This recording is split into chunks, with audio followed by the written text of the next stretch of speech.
Hi dear friends, say ഡേയ്സിലേക്ക് എല്ലാവർക്കും സ്വാഗതം. നമുക്കിന്ന് നെയ്പത്തൽ എങ്ങനെ ഉണ്ടാക്കണം നോക്കാം.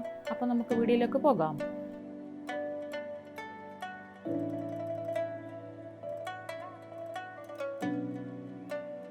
ഞാനിപ്പോൾ ഇവിടെ നമ്മൾ ചോറിനൊക്കെ എടുക്കുന്ന അരിയാണ് എടുത്തിരിക്കുന്നത്. നിങ്ങളിപ്പോൾ ചോറിനെടുക്കുന്ന അരി ഏതാണോ അത് തന്നെ എടുത്താൽ മതി. അതിപ്പോൾ ഞാനൊരു 6 മണിക്കൂർ നല്ല തിളച്ച വെള്ളത്തിൽ കുതിർത്ത് വെച്ചിട്ട് അത് കഴുകി ഊറ്റിയെടുത്ത് വെച്ചതാണ്.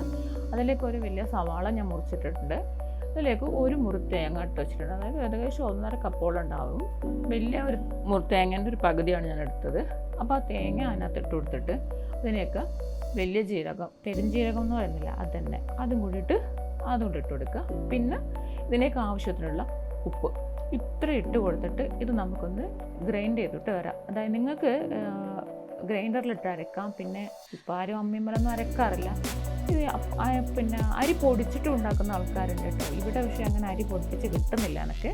അപ്പോൾ ഞാനിപ്പോൾ അധികം ഗ്രൈൻഡറിൽ അരയ്ക്കുക ചെയ്യാണ്. അപ്പോൾ ഇങ്ങനെ അരച്ച് വന്നിട്ടുണ്ട്. ഈ ഗ്രൈൻഡറിൽ അരച്ച് വരുമ്പോൾ ഇടക്കിടക്ക് നിങ്ങൾ കുറേശ്ശെ വെള്ളം ഒഴിച്ച് കൊടുത്തിട്ട് അരച്ചെടുക്കുമ്പോൾ ഈ രീതിക്ക് ഉണ്ടാവണം. ഫുള്ളായിട്ട് അരഞ്ഞങ്ങ് സ്മൂത്ത് ആവുന്ന ഒരു പെരുതിരിപ്പോടുകൂടിയാണ് നിങ്ങളത് അരച്ചെടുക്കേണ്ടത്. അരച്ചെടുത്ത് വെള്ളം കൂടാതെ ശ്രദ്ധിക്കുക. നമുക്ക് ഉരുട്ടിയെടുക്കാൻ പാകത്തിനായിരിക്കണം. അപ്പോൾ സാധാരണ നമ്മളിത് ഉണ്ടാക്കുമ്പോഴത്തേക്കും ഒരു വാഴയിലാണ് പൊതുവെ വറുത്തുക. ഇവിടെ വാഴയിലൊന്നും എനിക്ക് കിട്ടാനില്ല.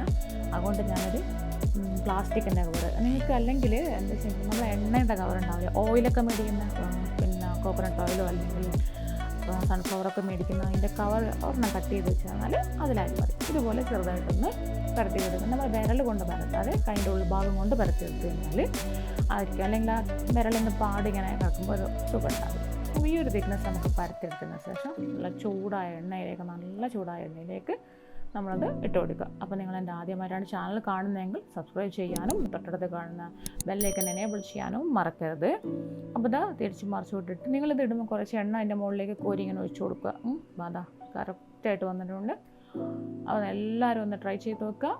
അടിപൊളി ടേസ്റ്റാണ്. നിങ്ങൾക്ക് ബീഫോ ചിക്കനോ എന്തൊരു കൂടെ ട്രൈ ചെയ്യാം. Thanks for watching. ബൈ.